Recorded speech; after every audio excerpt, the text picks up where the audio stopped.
Russ, Jim was saying you tend to learn more from pre-season friendlies, probably like the one we've seen tonight. What did you take from the game? Learn a lot, which I suppose is what you want in pre-season. You're not going to learn a lot of things when you dictate a game and have full percentage. You know, we played against a very good team, Halesowen, and who have given us a good workout.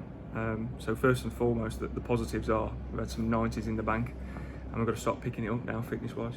I think the game was pretty even starting off, and then we've conceded. We can then concede from a set piece, which is an absolute pet hate. But it's one of these things the lads have got to learn quickly. Okay, we're lacking an extremely lot of experience in the team at the moment due to injuries, but you know the young lads have got to be counted for and own up basically. We knew it's always the way with a relatively small, tight squad that injuries would play their part. We're probably asking a bit too often about injuries just now, but the likes of Jim Kellerman and Lewis Montrose, what are your thoughts? Yeah, well, obviously they come out of the game on Saturday and they couldn't train Monday, which is concerning. So we'll see how they are through the week. You know, you also got Cliff Moyo and Kobe Arthur as well. So you know, 4 big players, but you know, it's got to happen in the season, and we've got to be ready, and we've got to pick a team that is ready. You know, injuries are part and parcel of football, so it's no excuse. We've just got to nurse them through the next couple of weeks, really.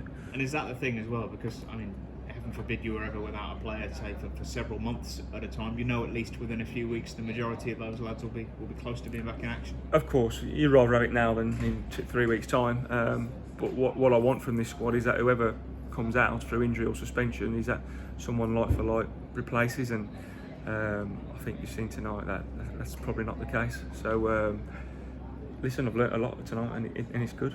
I know you're thinking carefully about a couple of the options that are still remaining in terms of the young lads who've come in on trial. Is it a case of perhaps carrying on those thoughts until the weekend? Of course, listen, it's one game, but you know we see them every day in training, and we'll make the decision on the whole package really. And also they make the decision on us. It's not one way anymore. If they've got to like us and we've got to like them at the end of the day. Well, like I said, you learn more from games like this tonight than you do in training. And you'll be hopeful by the time the season starts proper, so to speak, that you'll be kind of at that 18, 19 that you've always talked about. Well, that's the plan, Matt. And you know we've got 2.5 good weeks of recovery time and training, and so yeah, I'm not overly concerned yet.